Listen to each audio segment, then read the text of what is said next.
للمتقين الذين يؤمنون بالغيب ويقيمون الصلاة ومما رزقناهم ينفقون والذين يؤمنون بما أنزل إليك وما أنزل من قبلك وبالآخرة هم يوقنون أولئك على هدى من ربهم وأولئك هم المفلحون صدق الله العظيم.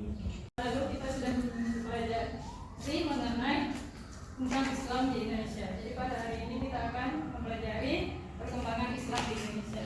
Jadi Islam diperkirakan sudah masuk ke Indonesia pada abad ke-7 dan selanjutnya yang dipahami mengenai teori masuknya Islam di Indonesia. Yang pertama itu teori Mekah. Nah, teori Mekah itu dibawa langsung sama pedagang Arab. Ya, terus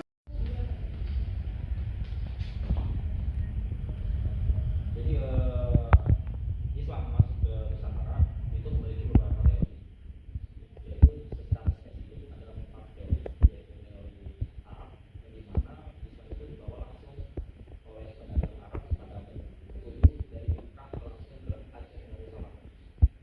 Lanjut ke teori sejarah. Nah, kalau sejarah itu berbeda dengan teori Arab.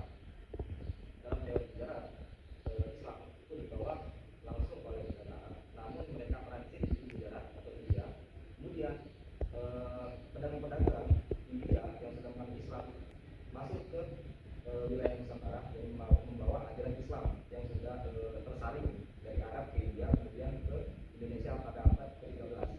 Terus ada lagi teori Persia, di mana teori ini muncul ketika melihat kesamaan tradisi tasawuf dan idealisme di wilayah tertentu yang ada di Indonesia, salah satunya perayaan 10 Muharram.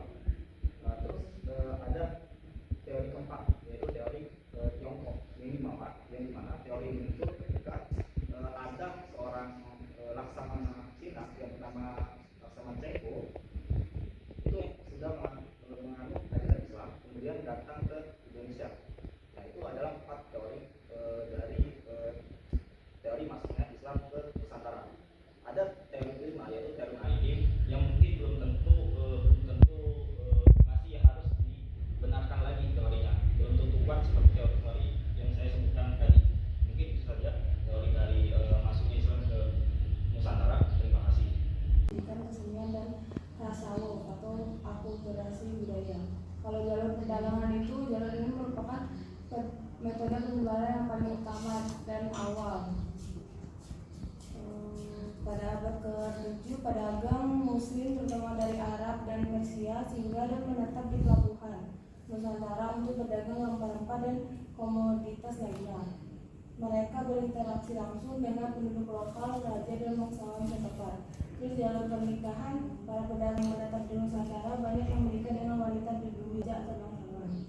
Terus kalau jalur pendidikan, setelah terbentuk komunitas Muslim, penyebaran dilanjutkan melalui lembaga pendidikan seperti pondok pesantren. Kalau jalur kesenian, penyebaran agama Islam seperti Wali Songo di Jawa sangat piawai mengadaptasi ajaran dengan budaya lokal. Mereka menggunakan media kesenian seperti wayang kulit, gamelan, dan sastra untuk mengisikan nilai-nilai keislaman agar mudah diterima. Kalau jalur tasawuf, pendekatan tasawuf sangat diminati masyarakat Nusantara karena ajarannya yang selaras dengan pola pikir masyarakat yang sebelumnya menganut kepercayaan animisme maupun Hindu-Buddha. Para ahli tasawuf sering mengajarkan kesederhanaan dan kemampuan penyembuhan penyakit yang membuat mereka dihormati oleh rakyat. oke, bagus penjelasannya. Apakah semua paham materi ini? Ya, terima kasih untuk perhatiannya. Kuliah pada hari ini selesai dan untuk tugasnya hari Jumat depan kita mengumpulkan video interaktif tentang wacana Islam Nusantara.